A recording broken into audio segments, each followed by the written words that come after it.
उज्यालो radio नेटवर्कसँगै उज्यालो online र mobile एप्लिकेशनबाट एकसाथ प्रसारण भइरहेको नेपाल दर्पणमा साथी जानुका दुवाडीसँगै अर्जुन पोखरेलको नमस्कार।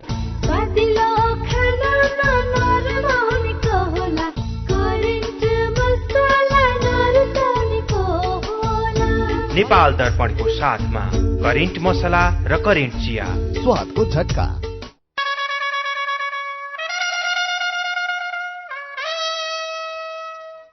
चुनाव 79 अब 19 दिन बाँकी। नेपाल दर्पण सुरु गरौं मुख्य खबरका शीर्षकहरूबाट। आउँदो चुनावका लागि एमालेको घोषणापत्र सार्वजनिक, लोकप्रिय कार्यक्रम प्राथमिकतामा। घोषणापत्रमा भएका योजना लागू गरेरै छाड्ने अध्यक्ष ओलीको प्रतिबद्धता। यसलाई निरर्थक चर्चाको एउटा विषय मात्रै बनाइराखेका छैन, एउटा ग्यारेन्टी पत्र। सबै जिल्लामा पहिलो चरणको निर्वाचन सामग्री ढुवानी सम्पन्न। 70 जिल्लाका मतपत्र छापेर सकियो। चुनावको लागि भारतले नेपाललाई 200 वटा गाडी दियो। कालीकोटमा बम विस्फोट हुँदा 2 जना बालिकाको ज्यान गएको विषयमा मानव अधिकार आयोगले स्थलगत अनुगमन गर्ने, स्वतन्त्र र निष्पक्ष छानबिन गरी दोषीलाई कारबाही गर्न आग्रह। भारतमा आजदेखि डिजिटल मुद्रा प्रयोगमा 1 महिने परीक्षण कालपछि नियमित प्रयोग गर्ने योजना। र प्रधानमन्त्री कप राष्ट्रिय क्रिकेटमा एपीएफ र प्रदेश 1 विजयी। विश्वकप क्रिकेटमा इंग्ल्यान्डले न्यूजील्यान्डलाई र श्रीलंकाले अफगानिस्तानलाई हरायो। अब बिहे पक्का भयो। अब बिहे कहिले गर्ने त सम्झियो? आउँदो निर्वाचनपछि। निर्वाचनसम्म त कहाँ फुर्सद हुन्छ र? त्यो दिन त भोट पनि हाल्न जानुपर्छ। छोरा तुरुन्तै विदेश फर्कनुपर्छ, 1 वर्ष नभए आउँदैन। त्यसो भए बिहे 1 वर्षपछि गरौँ। 1 वर्षपछि बिदा मिलेन भने नि, त्यसो भए 2 वर्षपछि गरौँ। त्यो भोट हालेर खाना लाउन मिल्ने होइन। त्यस्तो जाबो भोट हाल्ने कुरामा किन बिहे रोक्ने हजुर? भोट हाल्ने भनेको जाबो कुरा होइन सम्धिनेज्यू। हामीले दिएको एउटा भोटले 100 मान्छे छान्न सक्यो भने हाम्रो गाउँ, शहर, देशले उन्नति गरी हाम्रो भविष्य निर्माण गर्न सक्छ। त्यसो भए समाधान कसरी गर्ने त? पहिले मतदान गर्ने, त्यसपछि कन्यादान गर्ने। तपाईँ पनि विदेशबाट मतदान गर्ने अवसरमा आउनु भएको छ। एउटा अमूल्य भोट दिएर जानुहोस्। र हाम्रो अमूल्य भोटले हामी नेपालीले काम खोज्न विदेशै जान्न पर्ला कि? उसले पहिला मतदान गर्ने, त्यसपछि कन्यादान गर्ने। ठ्याक्क चुनाव चिन्हमा छाप लाउने हो, सही मान्छे चुन्ने हो। निर्वाचन आयोग। कृषि, भेटेनरी र इन्जिनियरिङ संकायतर्फ स्नातक तह अध्ययनका लागि नयाँ भर्ना सम्बन्धी नेपाल पोलिटेक्निक इन्स्टिच्युट भरतपुर चितवनको सूचना। विगत 28 वर्षदेखि गुणस्तरीय प्राविधिक शिक्षा प्रदान गर्दै आइरहेको नेपाल भेटेरिनरी काउन्सिलबाट समेत मान्यता तथा भर्ना स्वीकृति प्राप्त Nepal polytechnic institute NPI Bharatpur चितवनमा स्नातक तहमा कृषितर्फ बीएससी एजी र भेटेरिनरीतर्फ BVSc and AH veterinary doctor, साथै इन्जिनियरिङ तर्फ बीई सिभिल र बीई इलेक्ट्रिकल कार्यक्रममा प्रवेश परीक्षा आवेदन फारम खुलेको हुँदा इच्छुक विद्यार्थीहरूले entrance.pufosd.edu.np मा लगन गरी वा सिधै कलेजमा सम्पर्क राखी फारम भर्न सूचित गरिन्छ। फारम भर्ने अन्तिम मिति कार्तिक 18 गतेसम्म। थप जानकारीका लागि Nepal polytechnic institute NPI Bharatpur Chitwan. Phone number 056 596 667 421 261। Mobile 98 550 60 768 98 550 60 769।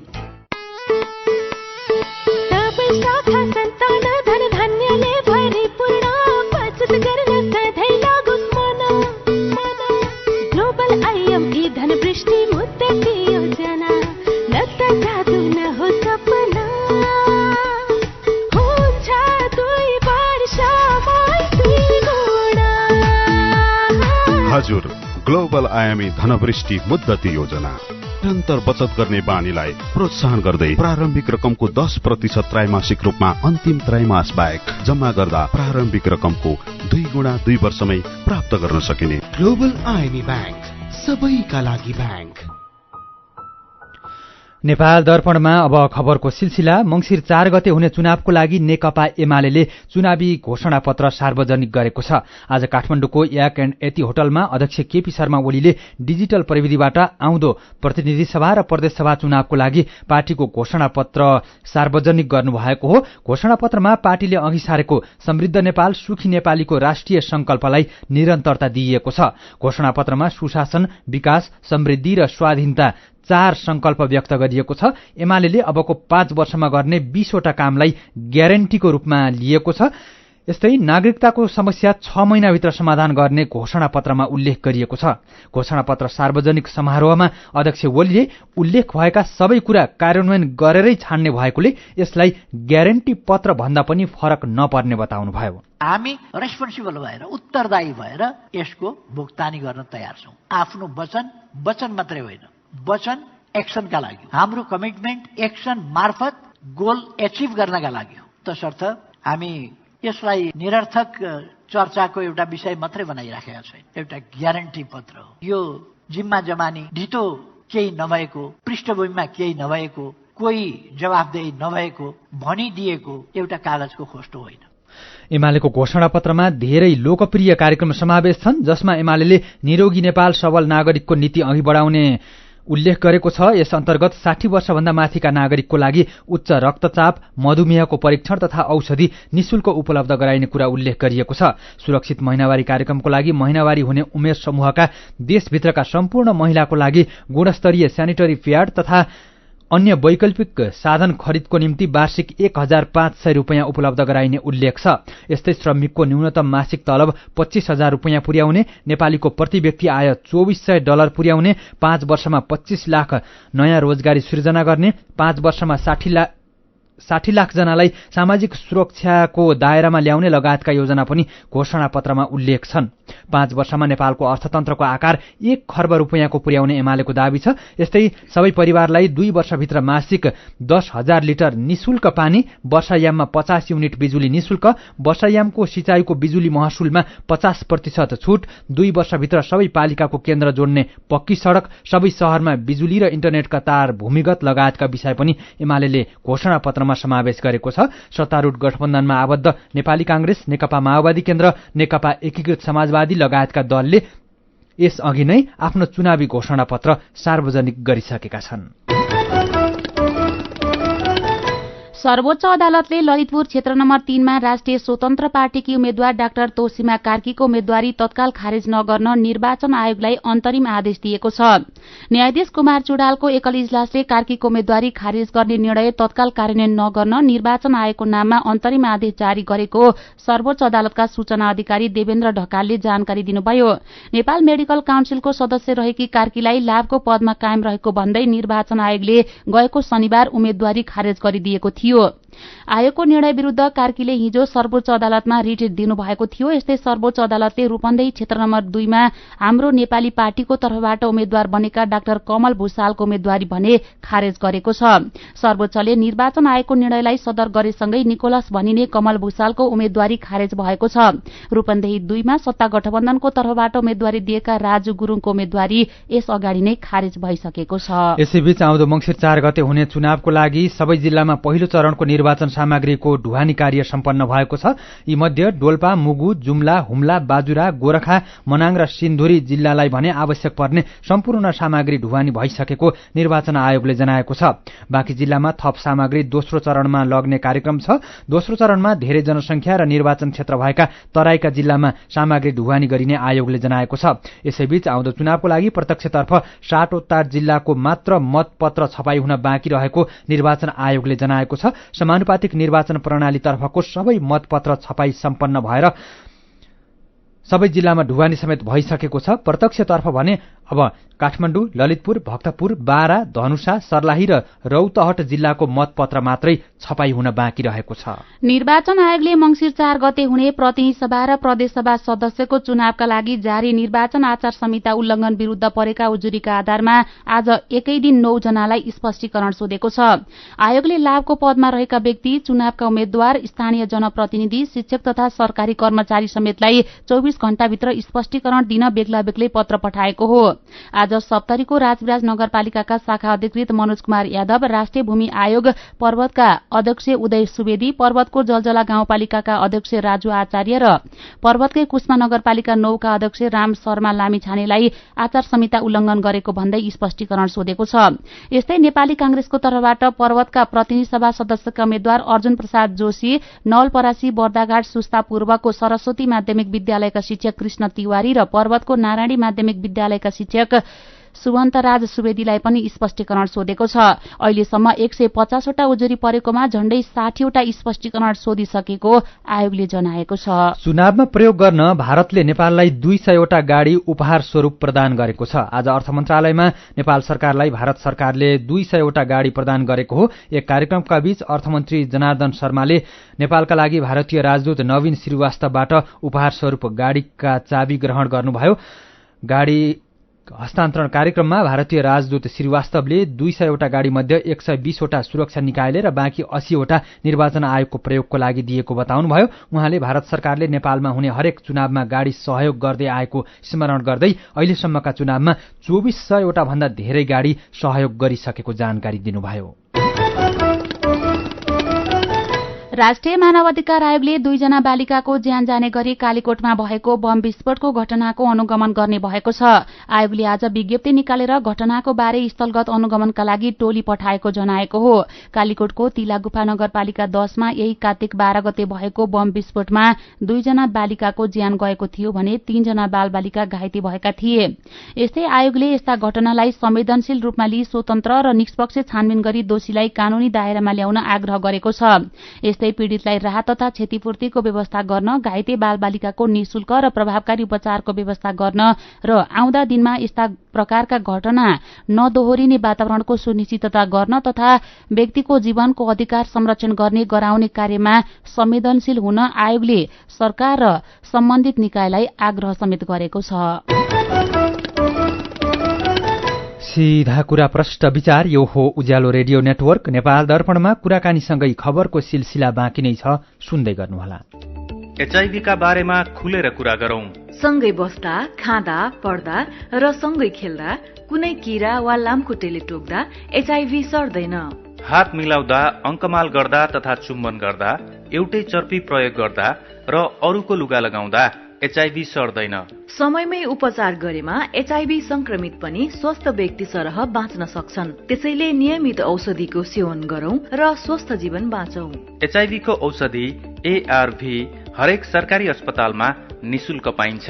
HIV संक्रमितहरू अरू भन्दा भिन्न होइनन् भन्ने कुरा बुझौं र समान व्यवहार गरौं। एचआईभी संक्रमितहरूमाथि हुने भेदभावको अन्त्य गरौं। Nepal youth foundation, 12+, Lumbini plus र मकवानपुर महिला समूह। आमै भन्छन् दसैँ आयो टुप्लो काई खरो काई दसैँ खर्च चाहियो। बाले भन्छन् चोकको आयामी गएर पैसा ल्याउनु पर्यो। आयामी गर्ने मोबाइलमा नयाँ स्टाइलमा कुरो बुझ्या हो। ए लौ न दिपा के साह्रो गाह्रो गर्ने के पो हो। ए सुन दीपक नौलो कुरो बजारमा हतारमा थाहा पाऊ है। छ पैसा पठाउन आयामी साथैमा मोबाइल खातैमा पैसा पाइन्छ है। बम्परमा त सालको बाटैमा खातैमा 10 लाख पाइन्छ है। 10 लाखै पाइन्छ है। यति पक्दाइ म त पैसा लिन्छु आइमी पेमा चाहियो के र खर्च गर्न सजिलो। कार्डबाटै किन्छु म लिन्छु म ब्याज पनि पाइन्छ हो।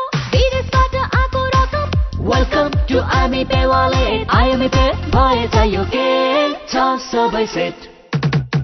यो दशैं तिहार छठको अवसरमा विदेशबाट आएको रकम नेपाल भरि रहेका कुनै पनि आइएमई सब एजेन्ट, आइएमई पे वालेट वा कुनै पनि बैंक खातामा प्राप्त गर्दा हरेक दिन पाइन्छ मोबाइल फोन। हरेक हप्ता आइएमई पेमा रकम प्राप्त गर्ने 2 जनालाई रु 25,000 र बम्पर उपहारमा नगद रु 10 लाख। नेपाल बैंकको डबल धमाका सबलाई हुन्छ फाइदा। पाइन्छ है 2 गुणा प्रतिफल मात्र 5 वर्ष 9 महिना 29 दिनमा। नेपाल बैंक डबल धमाका मुद्दा खाता। 2079 सालको बडा दशैं दीपावली, नेपाल सम्बत तथा छठ पर्वको हार्दिक मंगलमय शुभकामना व्यक्त गर्दछौं। नेपाल बैंक लिमिटेड परिवार, समय सँगै अघि बढ्दै। नेपाल बैंक लिमिटेड, नेपालको पहिलो बैंक। उज्यालो रेडियो नेटवर्कबाट प्रसारण भइरहेको नेपाल दर्पणमा तपाईंलाई फेरि स्वागत छ। यतिन्जेल हामीले आउँदो चुनावको लागि एमालेको घोषणापत्र सार्वजनिक लोकप्रिय कार्यक्रम प्राथमिकतामा सबै जिल्लामा पहिलो चरणको निर्वाचन सामग्री ढुवानी सम्पन्न लगायतका खबर प्रस्तुत गर्यौं। अब बाँकी प्रसंग। नेपालमा अहिले झण्डै 2200 वटा पुल नियमित सञ्चालनमा छन्। केही पुल निर्माणाधीन छन्। वर्षौं पहिला निर्माण भएका झोलुङ्गे तथा पक्की पुलमा क्षमता भन्दा धेरै भार वहन, बजेट अभावले मर्मत सम्भारको अभाव तथा बर्खे भेलले पुलको जग नै खलबल्याउने लगायतका समस्या छन्। गुजरातमा आइतबार एउटा झोलुङ्गे पुल भत्किँदा झण्डै 150 जनाले ज्यान गुमाए। नेपालमा कतिपय झोलुङ्गे पुल यसै पनि जोखिमपूर्ण छन् भने मुख्य राजमार्गका साना ठूला थुप्रै पुलहरू पुराना भइसकेका छन्। त्यसमाथि ती पुलमा भार बढ्दो छ। नेपालमा अहिले भइरहेका पक्की पुलमा जोखिम आकलनको अवस्था के छ भनेर साथी मदन पौड्यालले सड़क विभागको पुल महाशाखाका प्रमुख उमेश बिन्दु श्रेष्ठलाई सोध्नु भएको छ। नेपालमा रहेका पुलहरूमा अहिले तपाईले भन्नुभयो इन्डियाको पुलको सन्दर्भ जोड्नुभयो, त्यो चाहिँ झोलुङ्गे पुल हो हैन। नेपालमा त्यस्तो ब्रिज फेलर हुने, यो ट्राफिक लोड धान्न नसकेर फेलर हुने अवस्था छैन। अहिलेसम्म त्यस्तो छैन। तर त्यसका लागि चाहिँ अब बनाउँदै चाहिँ वर्षौं लाग्ने, भौगोलिक अध्ययन पनि नहुने भन्ने विज्ञहरूले भन्दै आउनु भएको छ। 4-5 वर्षमा चाहिँ मर्मत र मूल्याङ्कन गर्नुपर्छ पनि भन्नुहुन्छ। यी मापदण्डहरू, यी नियमहरू पालना भएका छन् हाम्रा पुलहरूमा? जो टेक्निकल इन्भेस्टिगेसन त ब्रिजको डिजाइन बेलै हुन्छ, त्यो नहुने त होइन। मर्मत सम्भार पनि भइरहेछन् र हरेक 5 वर्षमा कन्सल्टेन्टको मात्र ब्रिज कन्डिसन सर्वेहरू हुने गरेको छ र अहिले नयाँ ठेक्का पनि केही समयमा हामी निकाल्दैछौँ। हरेक 5-5 वर्षमा चाहिँ हामी चाहिँ ब्रिज कन्डिसन सर्वे गर्छौँ। के कारणले पुलहरू चाहिँ जोखिम अवस्थामा पुग्छन् त? अब सडकको जस्तो खासै त्यस्तो हुँदैन पुलहरूमा जोखिम, किन डिजाइन राम्ररी पछि चाहिँ त्यो समस्या हुँदैन, तर मर्मत चाहिँ गरिरहनु पर्ने हुन्छ। अब पुल त तपाईले भने जस्तो कतिपय पुलहरू समयमै नसकिने समस्याहरू चाहिँ छन्, तर विगतको यो 5-7 वर्षदेखिको। तर यो समस्या पनि धेरै हदसम्म सल्भ भइसकेको छ। जस्तो 76 सालमा हाम्रा 186 वटा पुल चाहिँ समयमा नसकेका रुग्ण पुलहरू थिए भने अहिले चाहिँ 33 वटामा झारिसकेका छौँ त्यो संख्या हैन। 33 वटामा पनि 4-5 महिनामा 10 वटा पुरा हुन्छन्। 23 वटामा चाहिँ अब हामीले चाहिँ डिजाइन परिवर्तन गरेर कुनैलाई कारवाही गरेर चाहिँ टुङ्ग्याउँदैछौँ। त्यो कारणले अहिले खासै त्यस्ता समस्याहरू चाहिँ छैन। मुख्य राजमार्गमा त पुलहरू हेर्ने हो भने जीर्ण अवस्थामा देखिन्छन्। कतिपयमा चाहिँ रेलिङै छैन भनौँ, जोर्नी नै छैन, कतिपयको चाहिँ जग कमजोर भएको हुन सक्छ। यो देखिन्छ नि त बाटोमा हिँड्दाखेरि, मुख्य राजमार्गमा हिँड्दाखेरि। होइन, 22 पुलमा कुनैमा देखियो होला। अहिले पनि हामीले 7-8 किलोमिटर लम्बाइ बराबरका पुलहरूमा चाहिँ हामीले मेन्टेनेन्स गर्दैछौँ।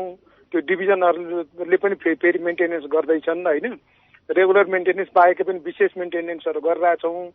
त्यो कुनैमा होला। हामी त्यो प्रायोरिटीको आधारमा मर्मत गरिरहेछौँ। अहिले रेगुलर रूपमा हाम्रा डिभिजन सडक सेक्टर आयोजनाहरूले पनि हेरेर प्रायोरिटीको आधारमा चाहिँ मर्मतका कामहरू भइरहेका हुन्छन्। कतिपय पुलहरू रिप्लेस पनि गरिरहेछौँ। जस्तो महेन्द्र राजमार्गमा हामीले थुप्रै पुलहरू, नयाँ पुलहरू बन्दैछन् पुरानाका सँगसँगै। जीर्ण पुलहरूको सट्टामा नयाँ बन्दैछन् भने चाहिँ अनि कतिपय काम लाग्ने पुलहरूको ठाउँमा चाहिँ त्योसँगै अर्को पुलहरू बन्दैछ। नारायणघाट मुगलुङमा होइन 15-16 वटा पुलहरू बन्दैछ। अनि मुगलिङबाट पोखरा जाने पुलहरूमा पनि मुगलिङमा एउटा नयाँ पोखरा पुल बनिसक्यो। भनेपछि जोखिम चाहिँ अहिले छैन भनेर ढुक्क हुँदा हुन्छ? जोखिम छैन। ट्राफिक लोडको कारणले त्यो गुजरातमा भए जस्तो त्यो चाहिँ हुँदैन। हामी उहाँ हुनुहुन्थ्यो सड़क विभागको पुल महाशाखाका प्रमुख उमेश बिन्दु श्रेष्ठ। नेपाल दर्पणमा फेरि पनि खबरकै सिलसिला। नेपाल विद्युत प्राधिकरणले आफ्नो स्वामित्वमा रहेका विद्युतीय पोलमा तानिएका केबल टेलिभिजन, इन्टरनेट, टेलिफोनका तार तथा उपकरण व्यवस्थापन गर्न सेवा प्रदायकहरूलाई 45 दिनको समय सीमा दिएको छ। प्राधिकरणले सार्वजनिक सूचना मार्फत विद्युतीय पोल प्रयोग गरेर अव्यवस्थित तरिकाले तानिएका र प्रयोगमा नरहेका अनावश्यक अप्टिकल फाइबर केबल पोलमा जथाभावी झुन्ड्याइएका उपकरणका कारण शहरलाई कुरूप बनाएको, आगलागीका घटना बढेको र विद्युतीय सेवामा समेत अवरोध उत्पन्न भएको भन्दै तार व्यवस्थित गर्न समय सीमा दिएको हो। प्राधिकरणका वितरण तथा ग्राहक सेवा निर्देशनालयका उपकार्यकारी निर्देशक मनोज सिलवालले सेवा प्रदायकले आफैले तार व्यवस्थित नगरेमा प्राधिकरणले नै हटाइदिने र यसबाट हुन सक्ने नोक्सानीको लागि सम्बन्धित सेवा प्रदायक नै जिम्मेवार हुनुपर्ने बताउनुभयो। प्रयोगमा नरहेका तार तथा उपकरण पनि तत्काल हटाउन प्राधिकरणले भनेको छ। बर्खामा बाँध बन्द गरेर रोकिएको मेलम्चीको खानेपानी आउँदो पुसमा मात्रै काठमाडौँमा वितरण गर्ने तयारी भएको छ। दशैं लगत्तै पानी पठाउने भनिए पनि स्थानीय बासिन्दाका माग सम्बोधन गर्नेदेखि सड़क मर्मतको काम नसकिएकाले मेलम्चीको पानी वितरणमा ढिलाइ भएको मेलम्ची खानेपानी विकास समितिले जनाएको छ। यसपालि बर्खामा बाढ़ीले पुर्याउन सक्ने क्षतिलाई मध्यनजर गर्दै मेलम्ची खानेपानी विकास समितिले मेलम्चीको बाँधबाटै पानी रोकेको थियो। स्याङ्जाको पुतली बजारका बंगुरमा अफ्रिकन स्वाइन फिभर देखा परेको छ। बंगुरमा ज्वरो आउने, खाना नखाने, कान, मुख तथा घाँटीमा विभिन्न खालका दाग खटिरा देखिएपछि ल्याबमा परीक्षण गर्दा अफ्रिकन स्वाइन फिभर भएको पुष्टि भएको भेटेरिनरी तथा पशु विज्ञ केन्द्र स्याङ्जाका प्राविधिक प्रमुख गोपाल गिरीले जानकारी दिनुभयो। पुतली बजार नगरपालिकाको वडा नम्बर 14 लगायतका विभिन्न वडामा किसानले पालेका बंगुरमा रोग देखा परेपछि पोखराको पशुरोग अन्वेषण प्रयोगशालामा परीक्षण गर्दा प्रयोगशालाले रोग भएको पुष्टि गरेको हो। नेपाल दर्पणमा मेरो पनि भन्नु छ सँगै खबरको सिलसिला बाँकी नै छ, सुन्दै गर्नुहोला। गाउँको उत्पादन शहरमा, रैथाने खाना घर घरमा। पञ्चगुणीय तत्त्वले भरिपूर्ण रैथाने कृषि खाद्य वस्तु तथा सामग्रीहरू कृषकहरूबाट संकलन तथा प्रशोधन गरी काठमाडौँ उपत्यका भरि सहज रूपमा होम डेलिभरी भइरहेको कुरा सहर्ष जानकारी गराउँदछौं। सम्पर्क तथा जानकारीका लागि रैथाने एग्री प्रोडक्ट्स नेपाल प्राली, चप्पल कारखाना, Maharajganj, Kathmandu. Phone number 01 40 15 658 40 15 662। Mobile number 98 434 21 743 र 98 550 45 242। रैथानेलाई तपाईले मोबाइल एपको लागि RAITHAANE रैथाने टाइप गरेर वा वेबसाइट www.raithanenepal.com मा गएर पनि भेट्न सक्नुहुनेछ। यो नानीको गालैमा कालो कोठी रहेछ। नक्कले बुढा। के को नक्कले भन्छौ ए बुढी? दृष्टि आई केन्द्रमा गएर मोतीबिन्दुको अपरेसन गरेपछि जता हेरो त्यतै झलमल्ल देख्छु। कति सजिलो। दृष्टि आई केन्द्रमा मोतीबिन्दुको उपचार गर्दा न सुई लाउनु पर्यो, आँखामा पट्टी त लाउनु परेन। ढुक्क हुनुहोस्, सुई नि लाउनु पर्दैन अनि पट्टी पनि। दृष्टि आँखा केन्द्र कलंकीमा बिना इन्जेक्सन प्रत्येक दिन मोतीबिन्दुको शल्यक्रिया गरिन्छ। दृष्टि आँखा केन्द्र। Phone number 01 52 24 352 52 24 353। सबैका लागि दृष्टि, सधैँका लागि दृष्टि। दृष्टि आँखा केन्द्र कलंकी। थोरै बचत धेरै कायदा, बीमाका छन् फाइदै फाइदा। सरकारी स्वामित्व र बीमाको क्षेत्रमा विश्वसनीय नाम राष्ट्रिय बीमा संस्थान। जीवन बीमाका लागि आजै राष्ट्रिय बीमा संस्थान रामशाहपथ काठमाडौँ वा नजिकैको शाखामा सम्पर्क गरौं। उज्यालो रेडियो नेटवर्क मार्फत देशभरिका विभिन्न एफएम स्टेशन तथा उज्यालो अनलाइन र मोबाइल एप्लिकेशनमा प्रसारण भइरहेको नेपाल दर्पणमा तपाईंलाई फेरि स्वागत छ। अब बाँकी खबर। शेयर बजार आज उच्च अंकले बढ़ेको छ। हिजो 16 अंकले बढ़ेको शेयर बजार परिसूचक नेप्से 56.11 अंकले बढ़ेर 1930.99 बिन्दुमा पुगेको छ। बजारसँगै कारोबार रकममा पनि सुधार भएको छ। 231 कम्पनीका 39,71,000 किता शेयर 1 अर्ब 29 करोड़ रूपियाँमा कारोबार भएका छन्। पछिल्लो 24 घण्टामा 29 जनामा कोरोना भाइरसको संक्रमण पुष्टि भएको छ। 634 जनाको नमूना परीक्षण गर्दा 29 जनामा संक्रमण पुष्टि भएको हो। थप 23 जना निको भएका छन्। काठमाडौँको गौशालामा बसले मोटरसाइकललाई ठक्कर दिँदा एकजनाको ज्यान गएको छ। बा 4 ख 9396 नम्बरको बसले समान दिशामा गुडिरहेको बा 92 प 3120 नम्बरको मोटरसाइकललाई ठक्कर दिँदा मोटरसाइकल चालक स्याङ्जा घर भई बानेश्वर बुद्धनगर बस्दै आएका माधव पाण्डेको ज्यान गएको गौशाला प्रहरीले जनाएको छ। सहकर्मी चिकित्सक कुटपिटको विरोधमा गोरखा अस्पतालका स्वास्थ्यकर्मीले आज हातमा कालो पट्टी बाँधेर काम गरेका छन्। गएको कार्तिक 6 गते ओपीडीमा काम गरिरहेका चिकित्सक अविनाश पराजुलीलाई 3 जना युवाहरूले ढोका थुनेर कुटपिट गरेका थिए। जुम्लामा आउने 20 गतेदेखि जाँडक्सी बिक्री वितरण तथा सेवन गर्न नपाइने भएको छ। 20 गतेदेखि प्रतिनिधि सभा र प्रदेशसभाको चुनाव नसकिन्जेलसम्मका लागि जाँडक्सी बिक्री वितरण तथा सेवन गर्न रोक लगाइएको हो। जुम्लामा चुनावको आचार संहिताका बारे छलफल गर्न बसेको सर्वदलीय तथा सर्वपक्षीय बैठकमा निर्वाचन आयोगले जारी गरेको आचार संहिताका विषयमा समेत छलफल भएको जुम्लाका प्रमुख जिल्ला अधिकारी प्रमिला रिजालले जानकारी दिनुभयो। मेरो पनि भन्नु छ। आउँदो मंसिर 4 गते हुने प्रतिनिधि सभा र प्रदेश सभाको चुनावका लागि उम्मेद्वारहरू भोट माग्दै खेतबारीमा पुग्न थालेको खबरमा दिनेश बोहरा लेख्नुहुन्छ, अरू बेला जति खोजी गरे पनि देख्न गाह्रो हुने अनुहार चुनावको बेला चाहिँ सजिलै देखिन्छ। अरू बेला हाम्रो कुरा सुन्दैनन्, तर चुनावको बेला उनीहरूको कुरा हामीले जसरी पनि सुन्नै पर्ने बनाउँछन्। यस्तै क्षमता भएकाले नै नेता भनिएको होला सायद। यही विषयमा टंक निर्दोष लेख्नुहुन्छ, उम्मेद्वार र उनीहरूको समर्थनमा हिँडेकाहरूलाई पनि खेतबारीमा मत माग्न आएको बेला काम गर्न लगाउनुपर्छ। किसानले घाम पानी नभनी खेती किसानी गर्दाको अनुभव नेताहरूले पनि बटुल्न पाउन्। एकछिन बगेको पसिना सम्झेर चुनाव जितेपछि किसानका लागि पनि केही गर्छन् कि? धर्मराज खनाल उम्मेद्वारहरूलाई सुझाव दिँदै लेख्नुहुन्छ, राम्रो काम गर्नेलाई दौडधुप गर्नुपर्ने आवश्यकता नै छैन। मतदाताले आफै भोट दिन्छन्। आफू गर्न सक्ने ठाउँमा हुँदा केही नगर्ने अनि चुनावको बेला मात्रै हात जोडी हिँड्दा सिधै भोट किन्न गए जस्तो भएन र?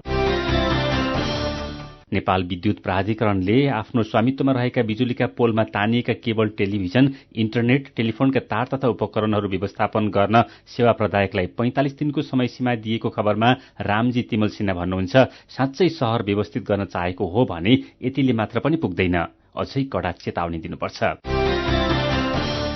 अनि यही विषयमा गणेश विश्वकर्मा भन्नुहुन्छ, केबल टेलिभिजन, इन्टरनेट, टेलिफोनका तार तथा उपकरण व्यवस्थापन नहुँदा शहर साह्रै कुरूप देखिएको छ अनि दुर्घटनाको जोखिम पनि बढेको छ। सम्बन्धित सबैले तत्काल व्यवस्थित गर्न पहल गरून्। विचारका लागि तपाईलाई धन्यवाद। मेरो पनि भन्नु छ। मेरो पनि भन्नु छ प्रस्तुत गर्दै हुनुहुन्थ्यो साथी भोजेन्द्र बस्नेत। अब एउटा विदेशको खबर। भारतमा आजदेखि डिजिटल मुद्रा प्रयोगमा आएको छ। भारतीय रिजर्भ ब्याङ्कले परीक्षणकालको रूपमा आजदेखि डिजिटल मुद्रा प्रयोगमा ल्याएको भारतीय सञ्चार माध्यमले जनाएका छन्। परीक्षणकालमा डिजिटल मुद्रा प्रयोगको लागि 9 वटा ब्याङ्क छानिएका छन्। 1 महिनासम्म परीक्षणकालका रूपमा प्रयोग हुने र त्यसपछि आवश्यक नीतिगत सुधारसहित नियमित प्रयोगमा ल्याउने भारतीय रिजर्भ ब्याङ्कलाई उद्धृत गर्दै खबरमा उल्लेख छ। केन्द्रीय ब्याङ्कले जारी गर्ने डिजिटल मुद्रा पनि क्रिप्टो करेन्सीहरू जस्तै ब्लकचेन प्रविधिमा आधारित हुने र यस्तो मुद्रा निश्चित दरसम्म मात्रै जारी गर्न सकिने भारतीय रिजर्भ ब्याङ्कले जनाएको छ। डिजिटल मुद्रा पनि नोट वा सिक्का जस्तै केन्द्रीय ब्याङ्कको नियमनमा चल्नेछ। अब खेल खबर। नेपाली राष्ट्रिय फुटबल टोलीको प्रशिक्षकमा प्रवेश कटुवाल नियुक्त भएका छन्। अखिल नेपाल फुटबल संघ एन्फाले पाकिस्तानसँग हुन लागेको एक अन्तर्राष्ट्रिय मैत्रीपूर्ण फुटबलका लागि नेपाली राष्ट्रिय टीमको प्रशिक्षकमा आज प्रवेश कटुवाललाई नियुक्त गरेको हो। नेपालले पाकिस्तानसँग दशरथ रंगशालामा कार्तिक 30 गते मैत्रीपूर्ण खेल खेल्दैछ। फिफाले पाकिस्तानी टोलीलाई 2 वर्षभन्दा लामो निलम्बनपछि 1 महिना अगाडि फुकुवा गरेको थियो। निलम्बन फुकुवापछि नेपालसँगको खेल नै पाकिस्तानको पहिलो अन्तर्राष्ट्रिय प्रतिस्पर्धा हुनेछ। प्रधानमन्त्री कप पुरूष 1 दिवसीय क्रिकेटमा आज सशस्त्र प्रहरीको एपीएफ क्लब र प्रदेश 1 विजयी भएका छन्। एपीएफले लगातार दोस्रो जित निकाल्ने क्रममा सुदूरपश्चिम प्रदेशलाई 10 विकेटले हरायो। मूलपानी क्रिकेट मैदानमा सुदूरपश्चिमले दिएको 68 रनको लक्ष्य एपीएफले 11 ओभर 2 बलमा कुनै पनि विकेट नगुमाई भेटायो। समूह एमा एपीएफ शीर्ष स्थानमा र सुदूरपश्चिम पुछारमा छन्। आजै भएको अर्को खेलमा प्रदेश 1 ले बागमती प्रदेशलाई 69 रनले हराएको छ। कीर्तिपुर मैदानमा प्रदेश 1 ले दिएको 305 रनको लक्ष्य पछ्याएको बागमती 45 ओभर 5 बलमा 235 रन बनाउँदा अल आउट भयो। उसका लागि नन्दन यादवले सर्वाधिक 43 र ईशान पाण्डेले 35 रन बनाए। बोलिङतर्फ प्रदेश 1 का श्रवण यादवले 3 तथा फिरदोस अन्सारी, दीपक जोशी र सिद्धान्त लोहनीले 2-2 विकेट लिए। यसअघि पहिले ब्याटिङ गरेको प्रदेश 1 को लागि अंकित सुवेदीले 110 र सिद्धान्त लोहनीले 72 रन बनाए। सिद्धान्त लोहनीले 8 वटा छक्का प्रहार गरेका थिए। बागमतीका राम नरेश गिरीले 5 विकेट लिए। जितसँगै प्रदेश 1 2 अंकसहित समूह बी को दोस्रो स्थानमा पुगेको छ। दुवै खेल हारेको बागमती पुछारमा रहेको छ। र आईसीसी टी20 विश्वकप क्रिकेटमा आज इंग्ल्याण्ड र श्रीलंका विजयी भएका छन्। ब्रिस्बेनमा भएको खेलमा इंग्ल्याण्डले न्यूजील्याण्डलाई 20 रनले हराएको हो। इंग्ल्याण्डले दिएको 180 रनको लक्ष्य पछ्याएको न्यूजील्याण्डले निर्धारित 20 ओभरमा 6 विकेट गुमाएर 159 रन मात्रै बनाउन सक्यो। उसका लागि ग्लेन फिलिप्सले सर्वाधिक 62 रन बनाए। बोलिङतर्फ इंग्ल्याण्डका क्रिस ओक्स र साम कुरनले 2-2 विकेट लिए। यसअघि पहिले ब्याटिङ गरेको इंग्ल्याण्डले निर्धारित 20 ओभरमा 6 विकेट गुमाएर 179 रन बनायो। उसका लागि जोस बटलरले 73 र एलेक्स हेल्सले 52 रन बनाए। बोलिङतर्फ न्यूजील्याण्डका लकी फर्गुसनले 2 विकेट लिए। यो जितसँगै इङ्ल्याण्ड 4 खेलमा 5 अङ्कसहित समूह 1 को तालिकाको दोस्रो स्थानमा उक्लिएको छ। न्यूजील्याण्डको पनि उति नै अङ्क भए पनि नेट रन रेटका आधारमा शीर्ष स्थानमा छ। आजै भएको पहिलो खेलमा श्रीलङ्काले अफगानिस्तानलाई 6 विकेटले हरायो। अफगानिस्तानले दिएको 145 रनको लक्ष्य पछ्याएको श्रीलङ्काले 18 ओभर 3 बलमा 4 विकेट गुमाएर भेट्टायो। उसका लागि धनञ्जय डी सिल्भाले नट आउट 66 रन बनाए। यसअघि टस जितेर ब्याटिङ गरेको अफगानिस्तानले निर्धारित 20 ओभरमा 8 विकेट गुमाएर 144 रन बनायो। बलिङतर्फ श्रीलङ्काका भानिन्दु हसरङ्गाले 3 र लाहिरू कुमाराले 2 विकेट लिए। श्रीलङ्का 4 खेलमा 4 अङ्कसहित चौथो र अफगानिस्तान पुछारमा रहेका छन्। खेल खबरसँगै हामी नेपाल दर्पणको अन्त्यमा आइपुगेका छौं।